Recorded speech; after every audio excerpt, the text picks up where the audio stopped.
So, before we start this unit, I am going to preface it by saying this is potentially one of the most confusing units in this Really? semester. I thought the readers were the most confusing. In fact, it's probably one of the most confusing units in the entire course. So, I'm going to recommend, make sure you do spend time reading over this. Right? I'm going to send you some additional resources. Please look over those as well. And then just spend time thinking about this. Right? Try and work this out in your head. Right? Do not be afraid to go online and check for some other things and see if that can help you make more sense of it. I won't feel offended. Just be careful with online resources because some of them seem to be written by people that were just as confused. Okay? So if you do find something, right, you can bring it to me and I can try and make sure that it looks good, or I can kind of walk you through it as well. But we are going to be talking about encoding and image formation.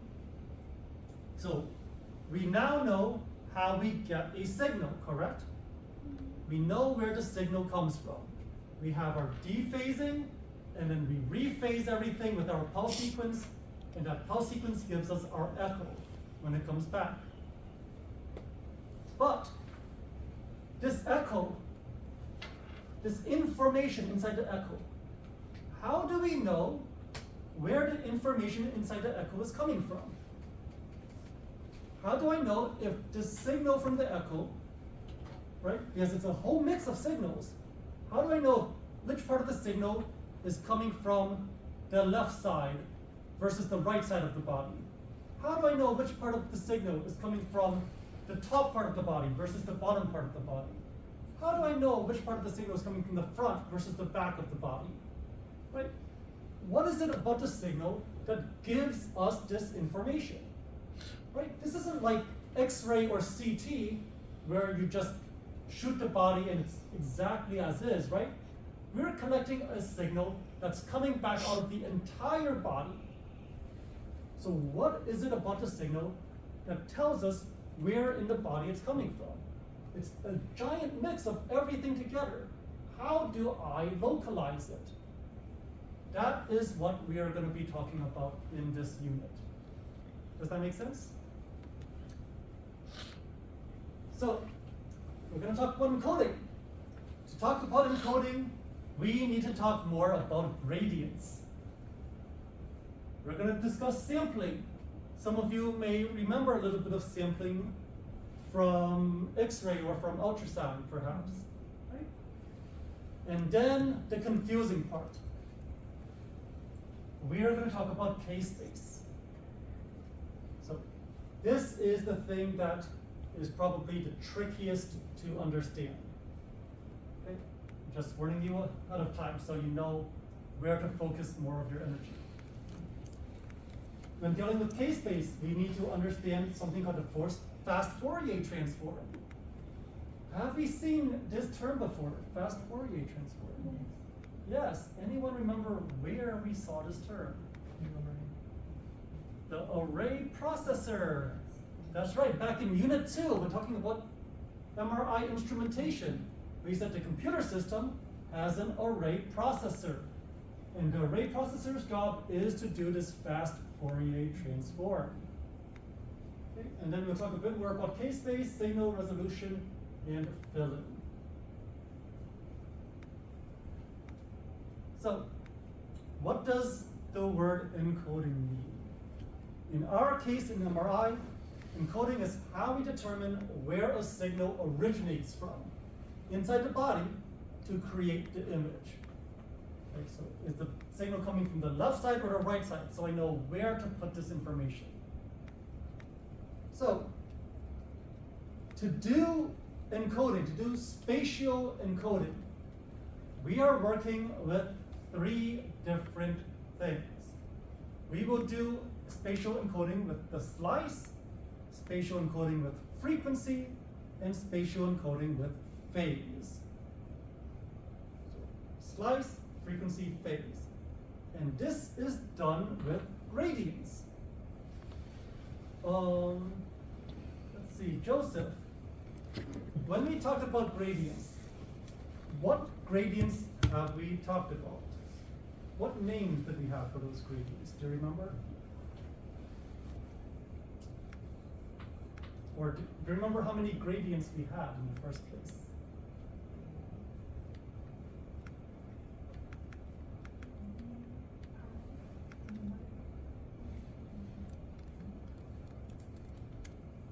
I know this was 3 units ago.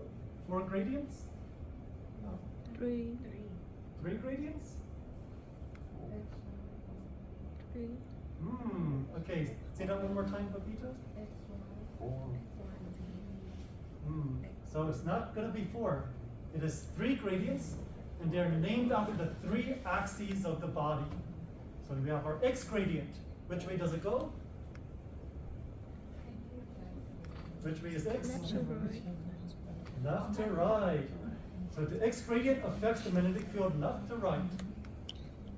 Y gradient, which way does it go? Anterior to That's right, top to bottom, front to back. So anterior, posterior, right? It affects the magnetic field, anterior, posterior. And then finally, we have the z gradient. How does that affect the magnetic field? head to feet. Z is head to foot, right? So the z gradient affects the body head to foot. So we have our x, our y, and then the z gradient. 3 sets of gradients. How many do you see up here? 3. 3. Matches very nicely, doesn't it? So, once again, remember this is a gradient, right? It's just a magnet that evenly changes the magnetic field. So we have our 3 sets of gradient coils. We call these our physical gradients because they're actually the gradient itself. Right? We have the z gradient, head to foot, y gradient, front to back, x gradient, left to right. Right? These are the physical gradients actually inside the machine. The center of these 3 gradients, do you remember what we call that? Yes, it is the isocenter. So the center of all 3 gradients is that magnetic isocenter. So we've got 3 gradients, 3 workers, basically. We are now going to assign these workers a job. Right. Oh, sorry. So remember, right? X gradient, Y gradient, Z gradient. And also, remember for permanent magnets, right? Permanent magnets like this, the Z gradient is actually vertical rather than horizontal. Okay. So, each of these 3 gradients, each of these 3 workers, we are going to assign a job.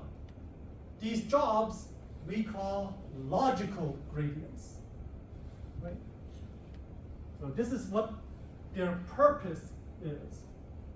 The gradient can perform slice selection, choosing which slice we are going to be scanning inside our scan plane. The gradient can perform frequency encoding, encoding the signal typically along the long axis of the anatomy.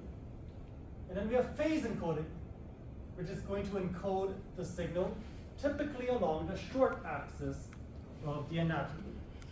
Right? As with all things, there can be exceptions, so don't take this as always 100%. But we have slice selection, frequency encoding, and phase encoding. These are the 3 jobs that we can assign to our 3 gradients. Does that make sense so far? So slice, frequency, and phase.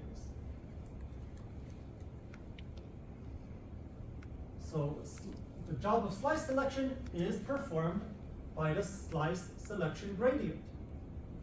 So we've got our gradient coil. It's going to change the magnetic field along the axis that we've chosen. And when we change the precessional frequency, right? So now, let's say that it's the Z gradient doing slice selection. Okay, so the Z gradient is going to change the magnetic field head to foot, right? So over here at the head, it's going to be a stronger magnetic field. Over here at the foot, it's going to be a weaker magnetic field. What else does the magnetic field affect? What else is related to the magnetic field, connected by the Lamour equation? Not the gyromagnetic ratio, that one's a constant. Magnetic strength. The strength. That's right. Magnetic field strength affects precessional frequency.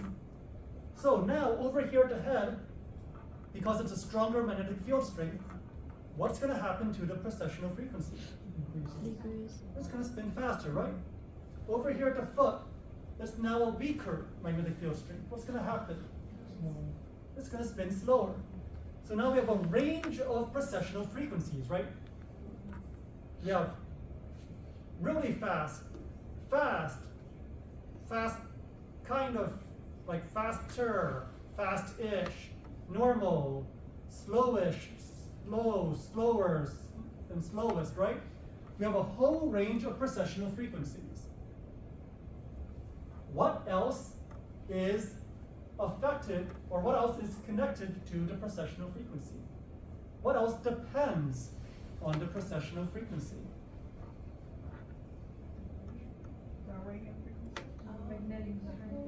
The radio frequency pulse so what about the radio frequency pulse in the precessional frequency? What do they need to do? Resonate. That's right, we need to create resonance, we need to create excitation. How do we create resonance and excitation? That's right, they have to match. But oh no, I have a whole bunch of different frequencies now. It's not going to match the whole body. Is that an issue? No, why not? Because you select your slice. That's right. Because depending on which frequency we use for our RF pulse, that's how we choose which part of the body we are going to scan. If I use a high frequency RF pulse, I'm going to scan the part that's processing fast, right? If I use a low frequency RF pulse, I'm going to scan the part of the body that's processing slow. So by changing the precessional frequency along the axis, I can now choose exactly which slice I want to scan just by changing my radio frequency, just by changing my RF pulse. Does that make sense? Right? So this is how we choose our slice. We choose our slice by turning on the slice selection gradient, making one part of the body spin faster, one part spin slower, and then we choose the frequency which matches the body part we want to look at.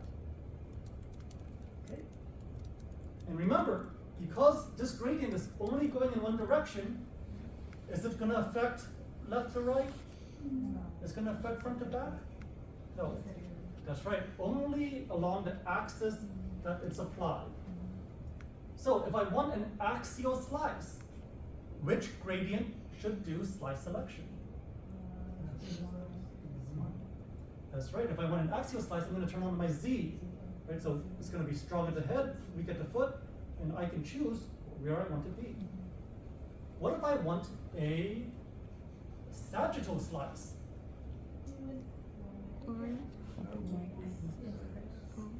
X, very good. So one side's going to be strong, one side's going to be weak. So I can choose which part I want to scan. Right? What if I want a coronal slice? Which gradient? Y.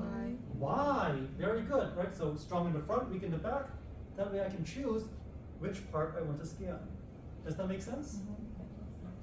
All right. So that is the concept of slice selection. We will change the strength of the magnetic field, change the precessional frequency, and then we will get to choose which precessional frequency we want to look at that will be our slice. So, if the z gradient is our slice selection gradient, we will get axial slices.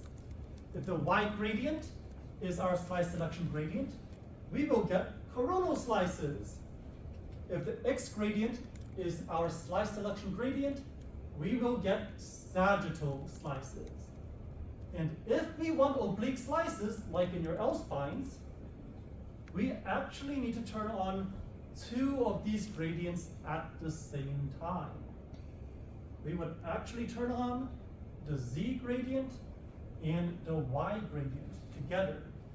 And that will create a slice somewhere between an axial and a coronal. And that would give you the oblique slice you need for the L-spine. Yes? So, in regards to creating oblique slices, does that mean you're going to have two RF pulses to match each gradient respectively? You will not. You will just use one RF pulse. Basically, what happens is when you turn on the two gradients, your magnetic field, rather than changing in a straight line like this, will change at an angle like this. Because you selected that slice. Correct. So instead of it changing dot, dot, dot, dot, dot, dot, dot, now the magnetic field is going to change in this kind of angled direction. So you can do angled slices like that.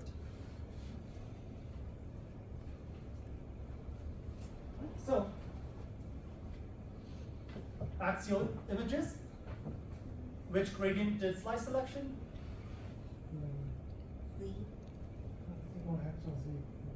Good. So axial images, z gradient did slice selection. Coronal image, which gradient did slice selection? Y. Sagittal image, which gradient did slice selection? X. X. Okay. Make sure you know this. Make sure you are familiar with this. All right. So, related to the slice, we need to talk about slice thickness. Right? Because we get to choose how much anatomy fits inside our slice, right? Just like when you slice bread or when you slice salami, right? You get to choose how thick the slice is going to be. Unless you buy pre-sliced bread, in which case you're out of luck. Okay. So, what determines how thick the slice is? We have two variables. We have bandwidth and the gradient. So let's talk about bandwidth. The term bandwidth just means a range of RF frequencies. So instead of a frequency that's perfectly 42.57, we can do an RF pulse that includes all frequencies between 42.57 and 42.59. Right? We can include a range of frequencies. Does that make sense? And so any precessional frequency in that range will get excited. It'll have resonance. Right? So rather than just one specific exact frequency, we can do a bunch of frequencies. Does that make sense? So the transmit bandwidth. This is the range of RF frequencies we transmit to the patient, right, from our RF transmit coil. And these are the range of RF frequencies we use to select our slice. So the bigger the bandwidth, the more frequencies we can cover, the more frequencies will become excited and will have resonance, and the thicker our slice will be. Does that make sense?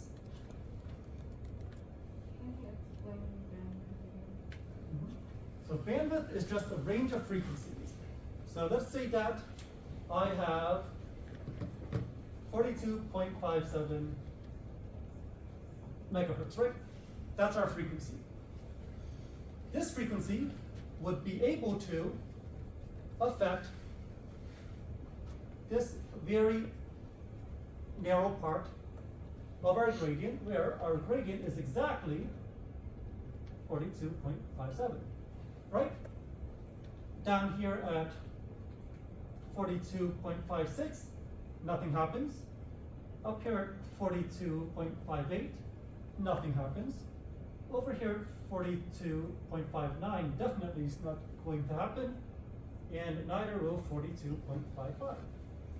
Right? Only 42.57 will be affected. That's what we've been talking about so far.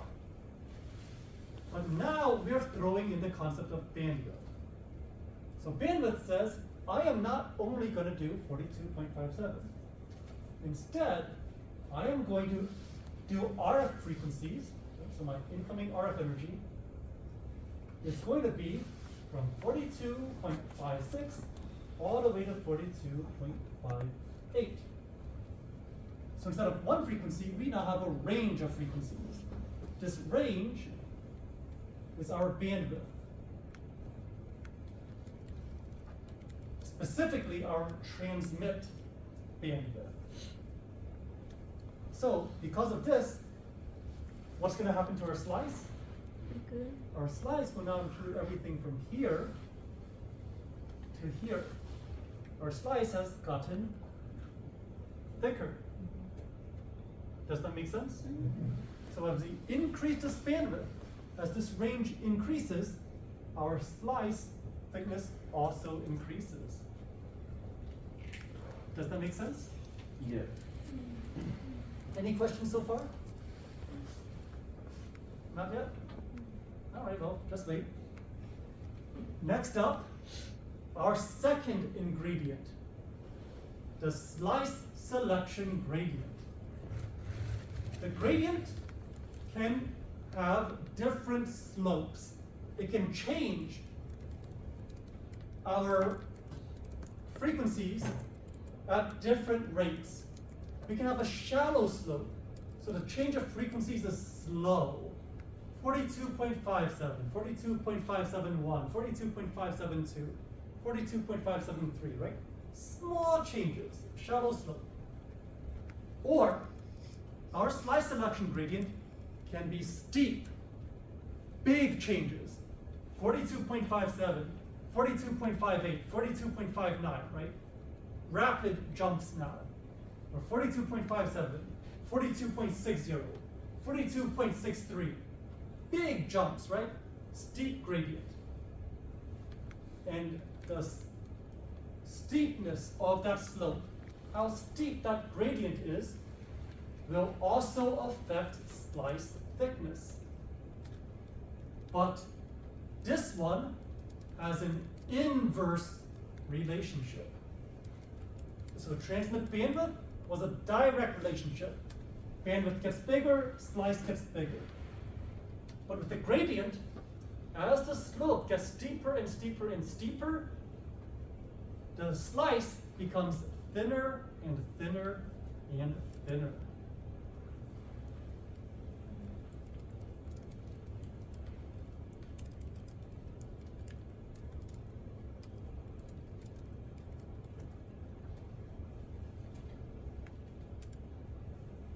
Okay. So over Inverse. correct. So the gradient, the slope of the gradient, and the thickness of the slice are inversely related.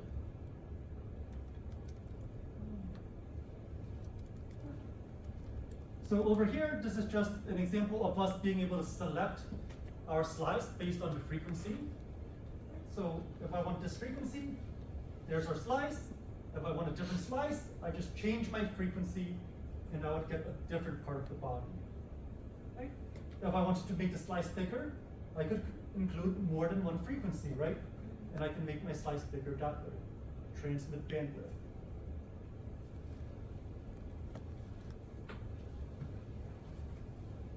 Okay. So you send the higher the frequency, the thinner the slice?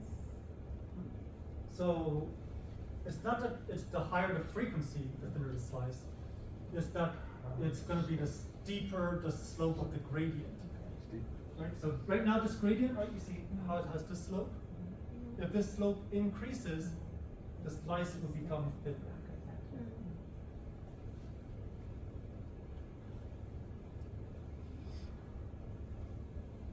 So high frequency, low frequency, doesn't matter. Right? Those would still have the same thickness. what changes is either how many frequencies we look at or how steep the slope of the gradient is, what the gradient amplitude is. Remember, gradient amplitude is about the slope of that gradient. So changing the gradient amplitude of our slice selection gradient or changing the transmit bandwidth, like these are our two ingredients, these are the two things that will affect slice thickness. All right, so how on earth do you read this? Let's take a look. So we have two possibilities with our gradient. The gradient can be a shallow slope, right? Small slope. Or it can be a steep gradient. It can be a steep slope. Are we okay with this so far? Steep, shallow. Our gradient can also have different bandwidths. It can have a broad transmit bandwidth, lots of frequencies. Or it can have a narrow transmit bandwidth, fewer frequencies. Are we okay here as well?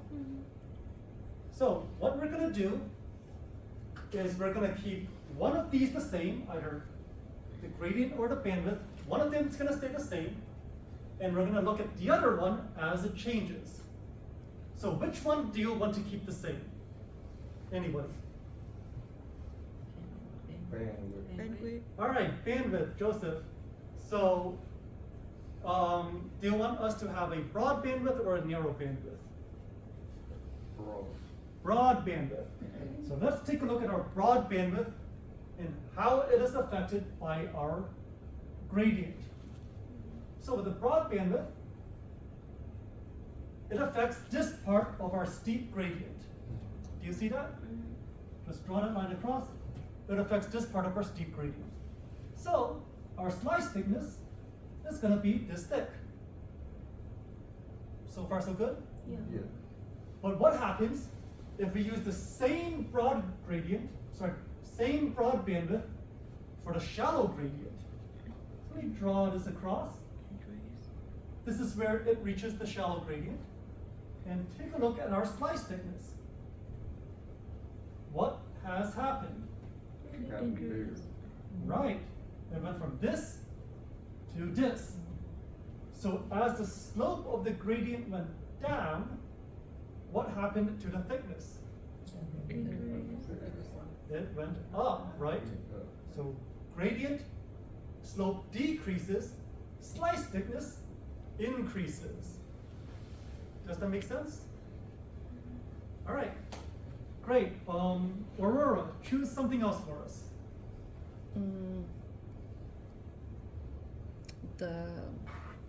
Let's do the narrow bandwidth. Narrow transmit bandwidth. Okay, so let's try the same thing with the narrow transmit bandwidth. All right, here's our narrow transmit bandwidth. So reaches the steep slice gradient, right? So this is our slice thickness here, right? From here to here. Now, what happens if we take this and look at the shallow gradient instead? So reaches the shallow gradient here. So, whoops, this one. So this is our slice thickness. So comparing this to this, which one is thicker? The Shallow. shallow. That's right, the shallow gradient is still thicker, right? So narrow transmit bandwidth, steep gradient, small slice, okay, shallow gradient, big thick slice. So as the gradient decreased, what happened to our slice thickness? Increases. It increased. If I'm going the other way, if I'm going from shallow to steep, what happens to our slice thickness? Decreases. Decreases. Okay, let's see. Tao, choose something else for us, please.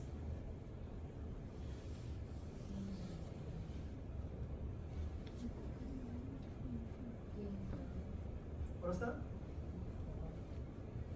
Thin slice? Oh, let's choose one of our gradients. Steep gradient. All right, so let's take a look at the steep gradient now. And for the steep gradient, we can have a narrow transmit bandwidth or a broad transmit bandwidth. So, narrow transmit bandwidth, hits the steep slice, right? Steep gradient. Gives us this slice right here. Broad transmit bandwidth, hits the steep slice, gives us this slice right here. So as we went from narrow to broad, what happened to our slice thickness? Increasing. Increased.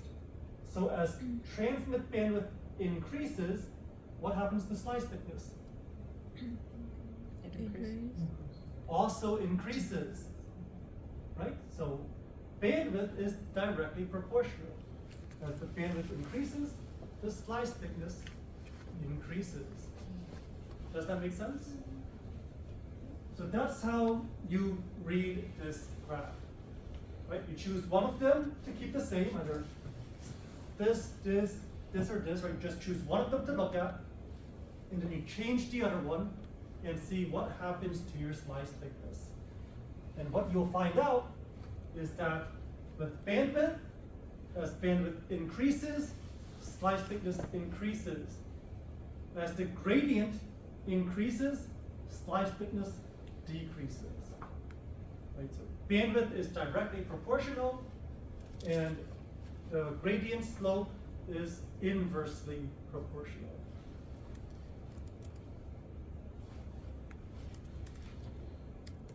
Okay. I see some like still processing eyes right now. I understand like the concept. I think I was just more confused With all the lines. with all the lines. Okay. Maybe I should have made this like an animation so that there's less on the screen at one time.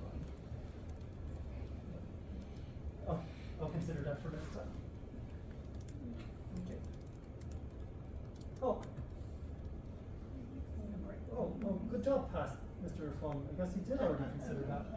Right, so, right, just looking at the steep slice selection gradient, right? We take a look at our bandwidth, right? Narrow versus broad. Right. So as bandwidth increases, slice thickness increases. Okay. Same thing here, right? Shallow gradient doesn't matter. As bandwidth increases, slice thickness increases. Okay. Over here, we've got our bandwidth. So steep gradient, thin slice, shallow gradient, thick slice.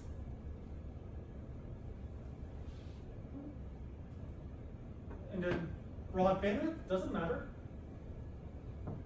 Steep gradient, thin slice, shallow gradient, thick slice.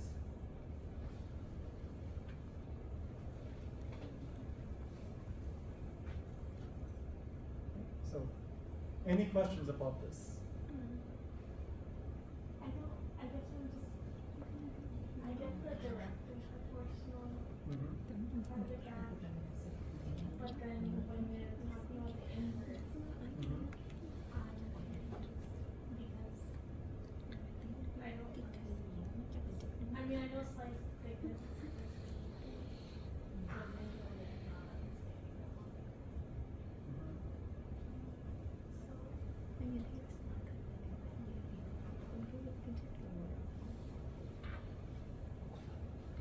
So you're saying the higher the gradient goes, how is this smaller slice thickness demonstrated? Okay. You got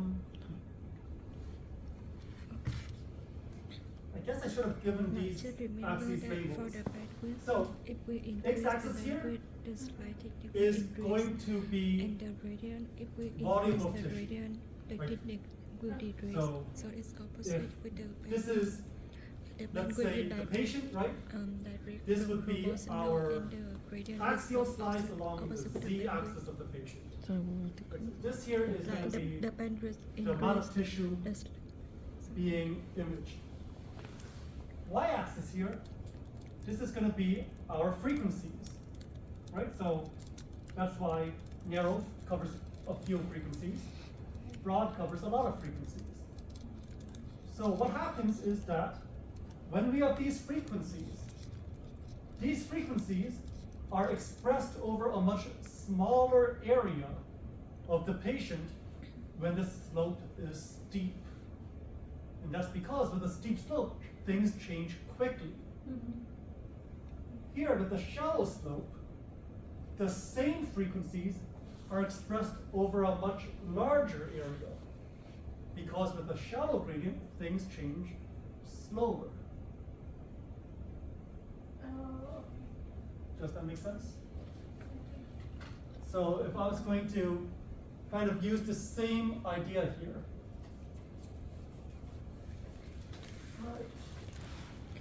Let's see. So let's give ourselves some frequencies here, all right?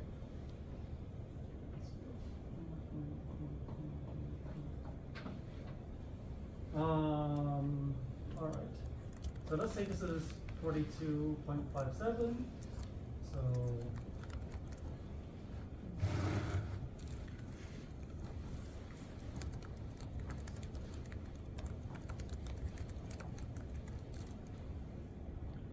are you okay with me abbreviating like this? Do I need to write out the 42 for all of these? Right. So, right, range of frequencies, correct? And here, we're gonna call this the body. Right, so let's say 1 centimeter, 2, 3, 4. Let's call this millimeters, right? Just how much of the body is being affected. So far, so good? Yeah. Right, so this is our patient.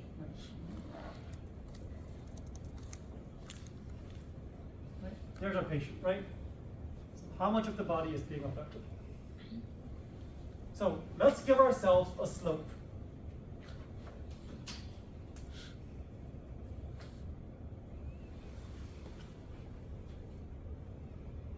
Of a slope now, correct? That's our gradient. All right, somebody give me a range of frequencies we want to look at. Say that again? So from here to here?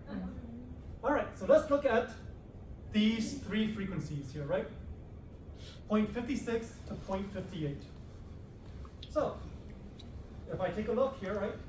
This part of my slope is going to be the part of the slope that gives us 42.56, right?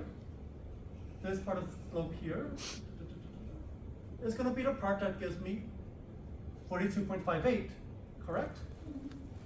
So, that means this part of the body right here is going to be processing at 42.56.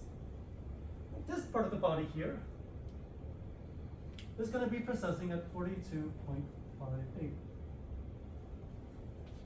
Right? So the slope has set these values to this part of the anatomy right here. Does that make sense? Right over here, right? I could say, right, this is, no, I don't have room, but you get the idea, right? So the slope of this determines what part of the body is going to be affected by these frequencies. Are we okay with this so far? Any questions here before we move on? No? All right. So,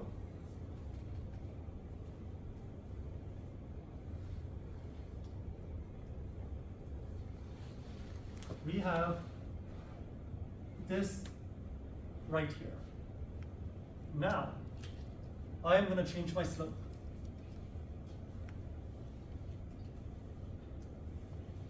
All right.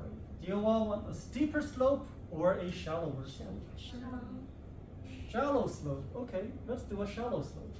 So instead of that steep slope we had, I'm going to give us a shallow slope.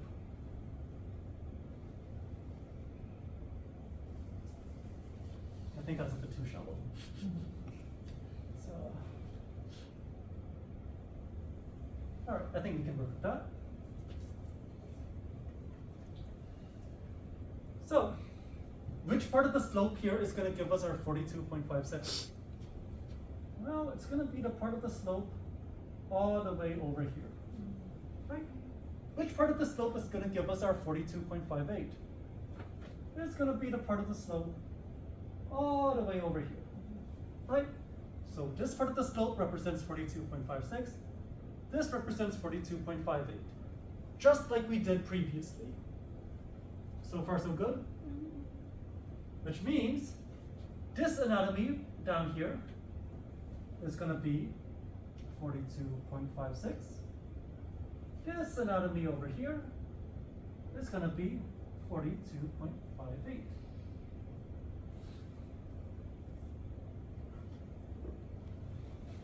What happened to the size of our slice? An increase. Oh, The slice increased. So it's because the shallower the slope is, the more distance it distributes those frequencies over. Right? Those frequencies cover a larger area as the slope decreases. If the slope increases, then the frequencies get all squished together inside a small area. So, let me guess, right? So this was our, let me change my colors again, right? So as we went from this down Thank to you. that, Thank you. as our slope decreased, our slice thickness increased. Now, why couldn't we get that from this demonstration? I know. I- The person at the bottom and the actor. Yeah. I'm sorry, just That- it makes that- sense in my head, but, No, it did. but I can understand how it's confusing. So, okay, maybe for next year I'll add on this thing first. Okay. All right. That's a great idea. Thank you. Thanks for explaining it again. You're welcome. So, once again, what are the two things that control slice thickness? Bandwidth and gradient. Gradient. Good. Slice. Slice select gradient. Transmit bandwidth and slice select gradient. What about something like the phase gradient? Would that affect the slice thickness? No. The frequency gradient, would that affect slice thickness? No. Only thing that affects slice thickness? Slice select gradient. Transmit bandwidth. If I said that there was a receive bandwidth, would that affect slice thickness? No, just transmit, right? Transmit and slice selection. And then, which of these is directly proportional? Transmit and gradient. Good. Which one is inversely proportional? Slice and gradient. Slice selection. Okay, very good. All right, just a few more things to talk about as far as slices go. Slices have gaps between them.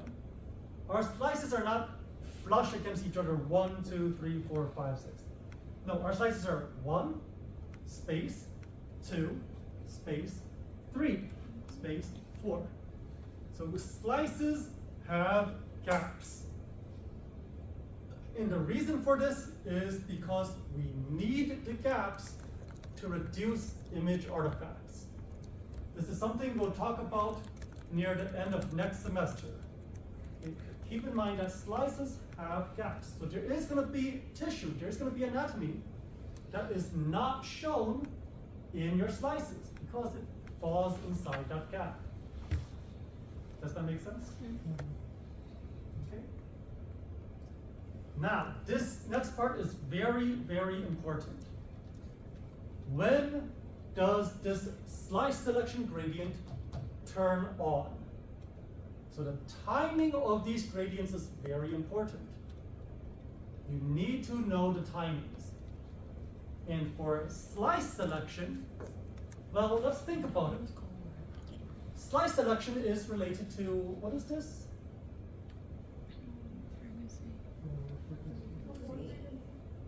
But what is this that we're spending across?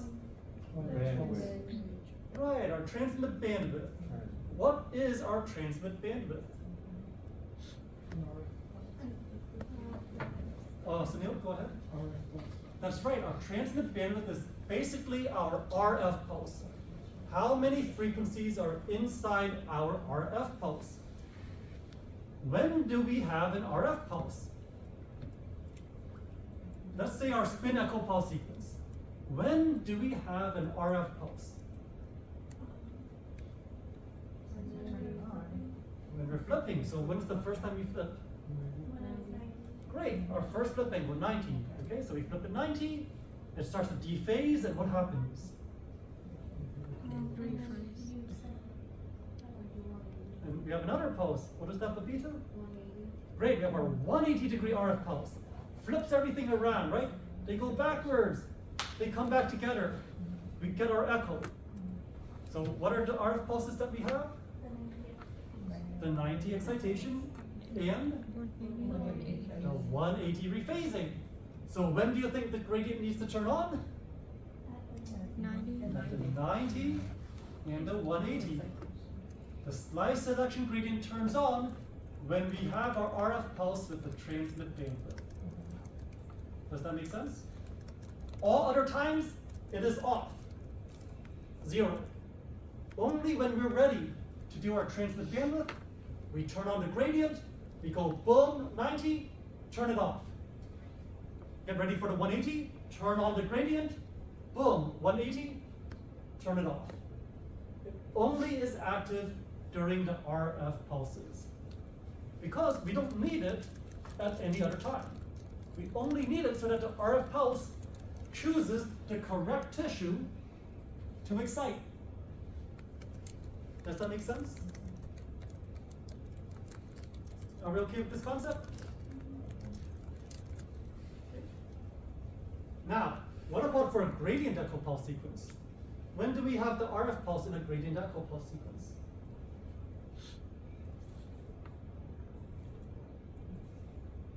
Okay, well, let me start here. And gradient echo, what happens?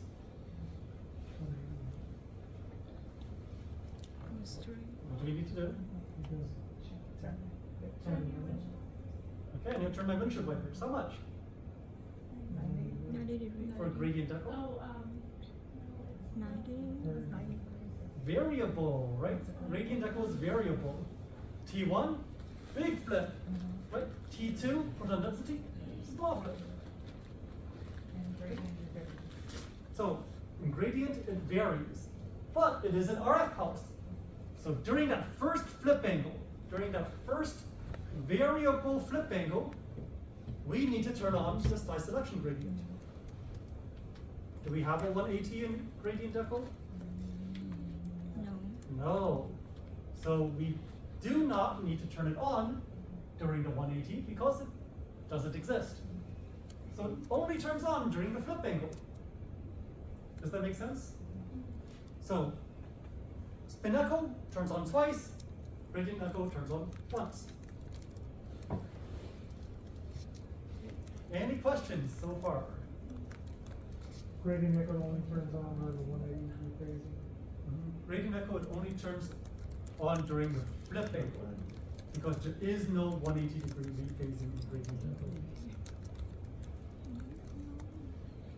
Right, gradient echo, we have a flip angle, and then spoiler gradient, rewinder gradient, echo. None of that uses a second RF pulse.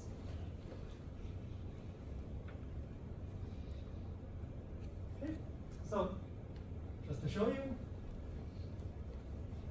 90-degree RF pulse, and now we get to learn how to read the pulse sequence timing diagram.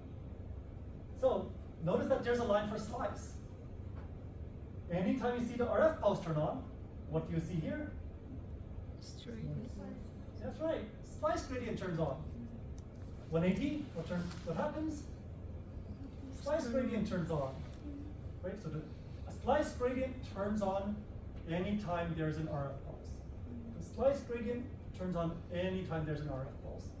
So slice selection happens when there is an RF pulse.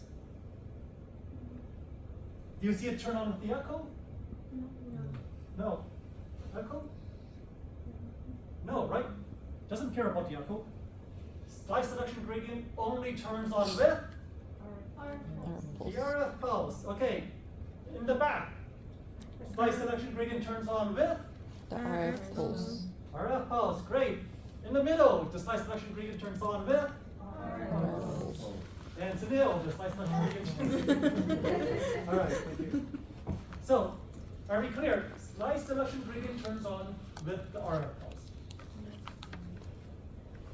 Any questions? There's usually a question at this point. There's usually a sharp-eyed person that asks something. Slice thickness. We won't be able to see. Correct. You can't tell how thick the slice is just based off this. It all depends on how steep this gradient is and what the transmit bandwidth is.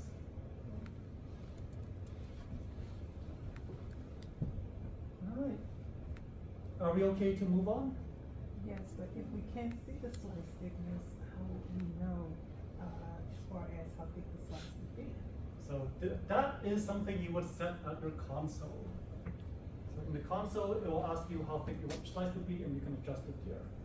So then all of this gets adjusted behind the scenes. You don't actually see it happening, but it will be doing it for you. So let's talk about the second type of spatial encoding. Frequency encoding. All right, this one's a bit easier.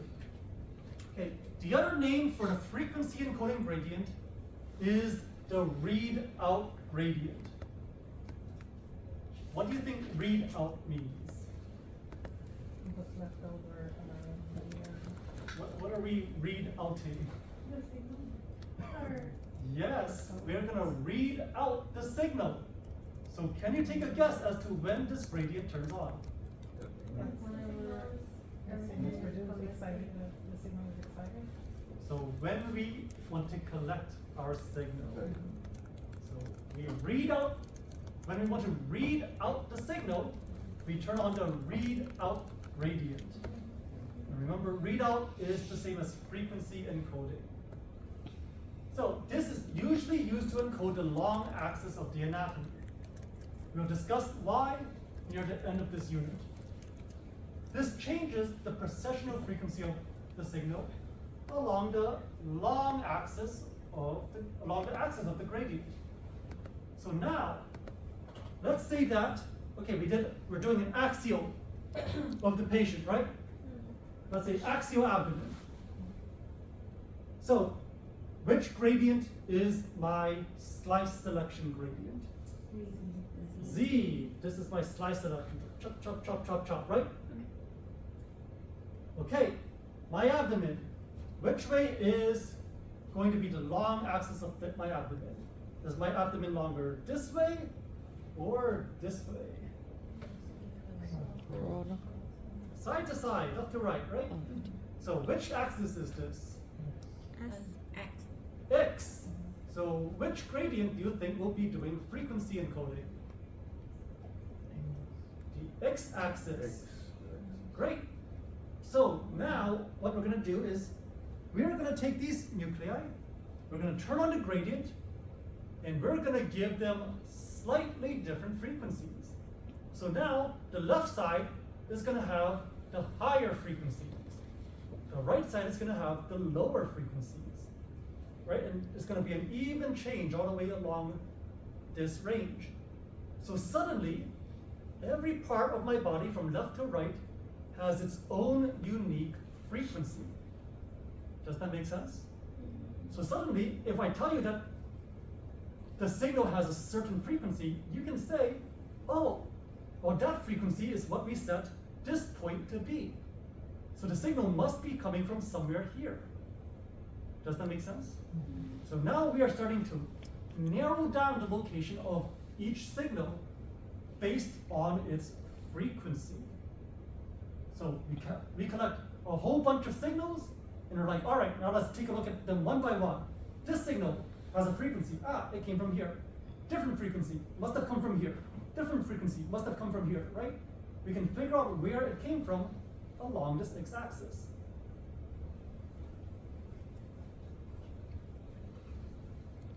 So, on an axial slice, normally, right, chest, abdomen, the long axis is this x-axis. So the x gradient usually does frequency encoding for our axial slices. However, when we get up to the head, things change. Which is the long axis of the head? Is it longer this way or this way? That way. This way, the head's longer front to back, right? So when we get to the head, the y gradient is what we prefer to use for frequency encoding. Does that make sense? Okay, on a coronal image, right, so coronal, what's the long axis? Is it this way or is it this way? This is long. This is short, right? This is long. So in the coronal, your long axis is which one? This is your z-axis. So this is going to be your long axis on the coronal. Sagittal, what's longer? Here to here or here to here? Here to here. Yes, here to here. Okay. Which axis is this? Z-axis, once again. So on your coronal and sagittals, the z-axis is usually going to be your frequency encoding. Right? So as an example, head, long this way, right? So this is our frequency encoding along the y, front to back. But with the abdomen or the chest, it's longer this way, left to right. So our x gradient is doing frequency. Do you see that? Yes. Okay. All right, on our coronal, short, long, right? So the long is our Z. So Z will do frequency on the coronal. Sagittal, same thing, right? Short, long. So the Z does frequency encoding on the sagittal as well. Okay? So by default, the long axis will be frequency encoding. Once again, I must stress that we are able to change this. This is just the default setting, but you have the power to change this as a tech. If you want to put frequency on the short axis, you can do so.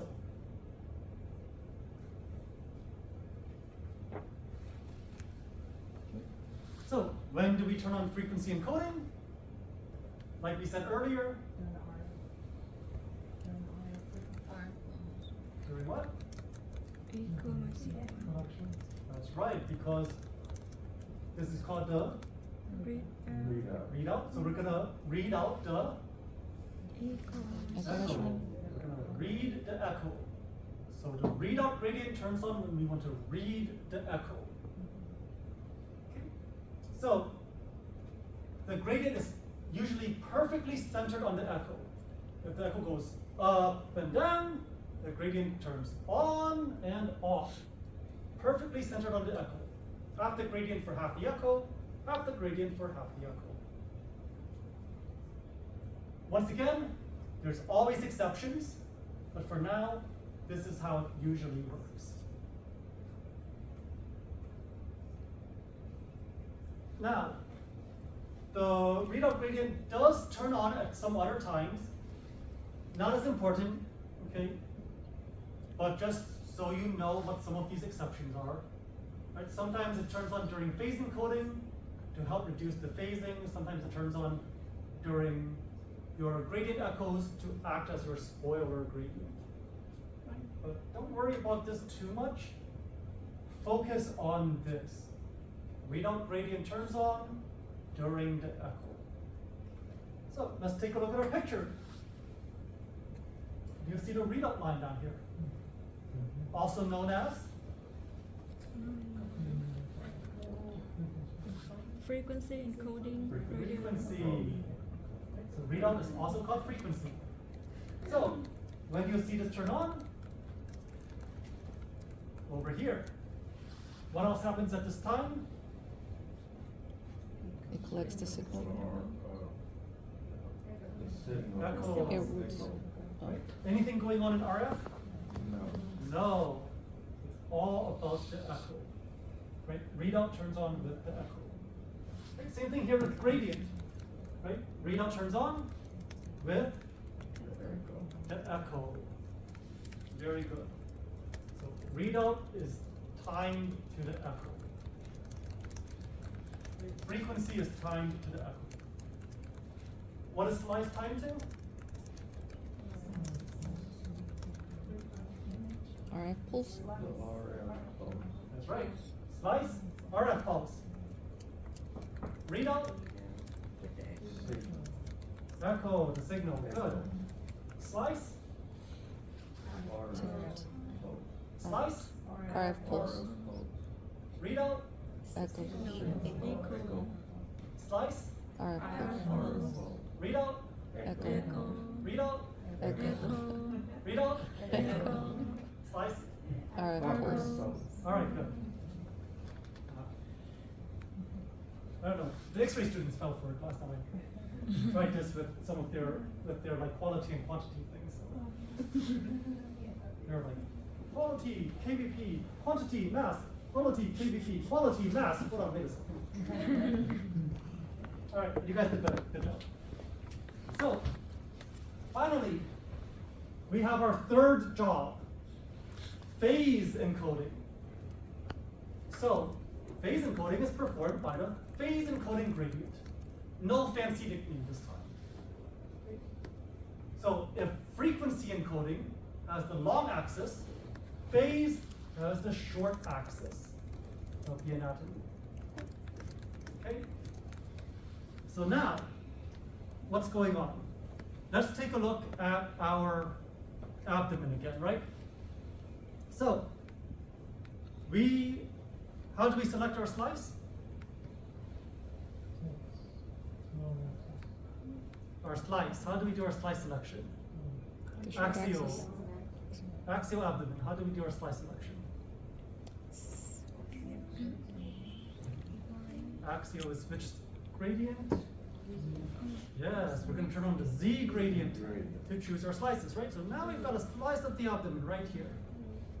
And now we said, okay, I want to give this slice frequencies. So what do? I turn on my frequency encoding gradient, my readout gradient. Which one is that? X, Y, or Z? It's C. X, very good. Like the long axis, X. So now I set frequencies all along my X axis. So everywhere here in this slice, right from front to back, this is going to be one frequency. This is a different frequency. This is a different frequency. So the only thing I'm missing now, I figured out where I am this way. I figured out where I am this way. Only thing I'm missing is, where am I front to back? Where's the signal coming from front to back? Does that make sense? And so, that's phase encoding. I'm going to give this a phase, different phase, different phase, different phase, different phase. So now, if I get a signal, I know the signal came from this slice. It has a certain frequency, which puts it here. It has a certain phase that puts it here. So it must come from this inside portion of the body. I have now completely narrowed down where that signal is coming from. And I can do that for every single signal coming out of the patient's body. So now I know exactly where each signal is coming from. I can put the signal in the correct location, and I can create my image. Does that make sense? So we have fully spatially encoded our signal. We know where our signal is coming from on the Z-axis, on the X-axis, and on the Y-axis. Right? So Z-axis, we figured it out based on the slice. X-axis, we figured it out based on the frequency. Y-axis, we figured out based on the phase. Together, the three of them let us know exactly where this signal is located. Right. So how does phase encoding work? Well, for phase encoding, you can't actually change the phase, right? You can't just reach in, grab the nuclei, and twist it to point a certain direction. So what do we do instead? We make use of precessional frequency one more time. We turn on the gradient. And when the gradient turns on, what happens? Some things start to do what? Spin. Spin faster. Some things start to spin slower. So as one spins faster and one spins slower, what happens to the direction they're pointing in? Do they stay the same? No, the direction changes, right? And that is how we do phase encoding. We spin some faster, change their direction. We spin some slower, change their direction. And then we turn off our gradient. And those changes in direction stay. And so now we have these nuclei all pointing in different directions. And depending on which way they're pointing, that tells us where they are coming from. Is what I'd like to say, but that's not entirely the truth. But we'll talk about that more later. So for now, just think of it as we've got our slice along the Z, we've got a certain frequency along the X, we've got a certain phase along the Y, and that is how we know where the signal comes from. Right? So this is our phase, and I can change my phase just by changing the frequency for a short while. Just speed it up a bit, and now the direction it's pointing is going to be different.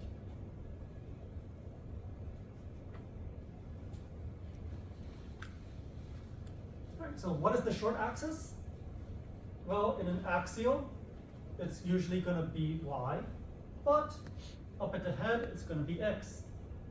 Coronal, it's usually going to be side to side, so that's your X. Sagittal is usually going to be front to back, so that's your Y. Okay, so that's too many words, let's just look at the picture. Okay. Short axis, what is this? Left to right is X. Short axis, interior, posterior? Y. Coronal, short axis? Left to right, X. Sagittal, short axis, interior, posterior? Y. Okay? So that's phase encoding.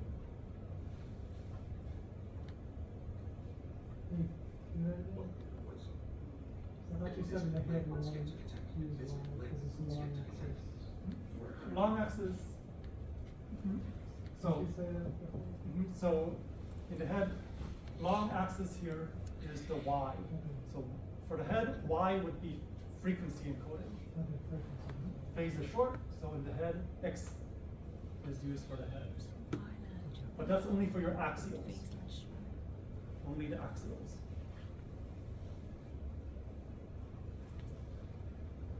All right, when do we turn on phase encoding? This one's easy. It turns on anytime nothing else is turning on. We can turn it on whenever we want. It does not need to be specific. As long as there's no other gradient active, we can turn it on, set our phase, turn it off, and that's that. So there's nothing that it's tied to. It's a lot more free. It's a lot more, what's the word I'm looking for? It's a lot more flexible, right? When we choose to turn on the phase.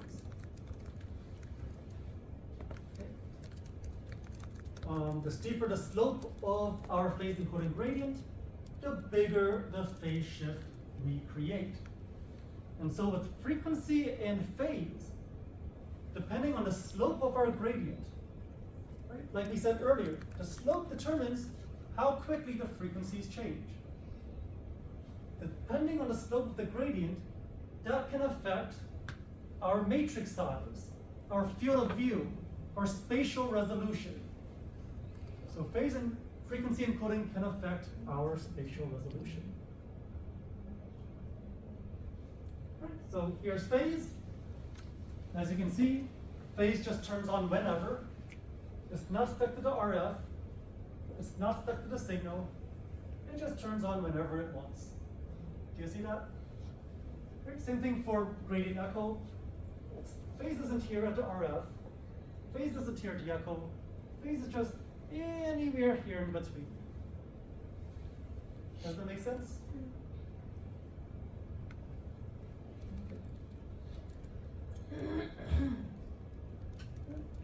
And so just a summary of what we said earlier, right? These are kind of like the default assignments for our spatial encoder. So, slice selection, this is pretty much set in stone. Frequency encoding, long axis, phase encoding, short axis. Do you, for each line, do you ever see the same gradient taking more than one job? No. Do you always see all three gradients? Yes. Yes. Okay, so each gradient has a job, and that is its only job. And the only exception to this is with oblique slices.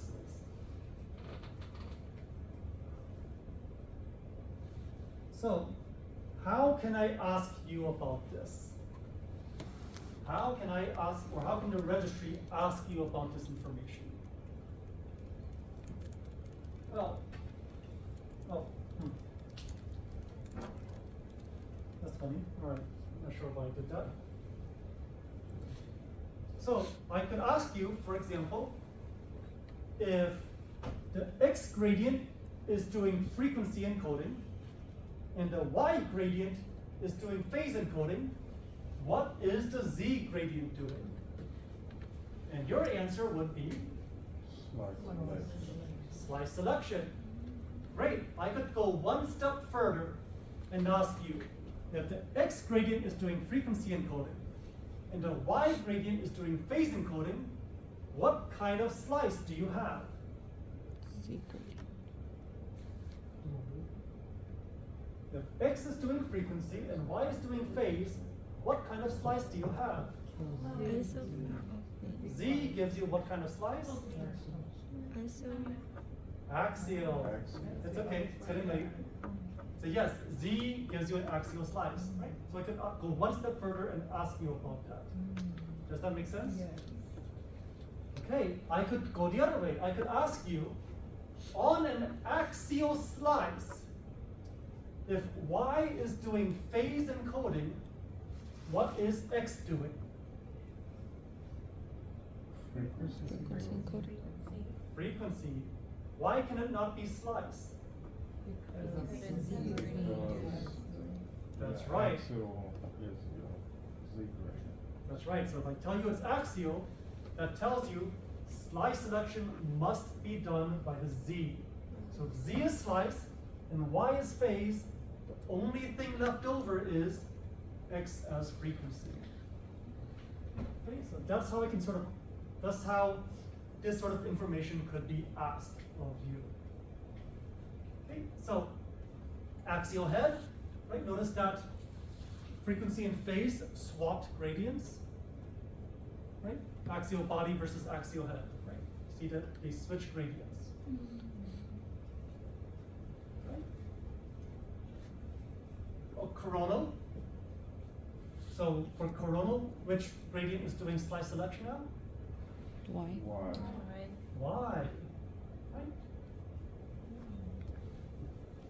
But remember, even though I said that, right, X gradient, right, the short axis is going to be phase, your long axis is going to be frequency, I said you have the option to change that, correct? Yeah. So you could technically do this. You could put your short axis as frequency. You could put your long axis as phase. No problem. But Y has to stay slice. as long as this is a coronal. Does that make sense? So you can flip frequency and phase if you wanted to, but Y has to stay coronal. Okay, sagittal, what is doing slice selection now? X gradient. X gradient, good. And then finally, if we had an oblique slice, this is the only time when multiple gradients will do multiple jobs. Right? So for slice selection, both Y and Z would do that. For frequency encoding, both Y and Z would do that.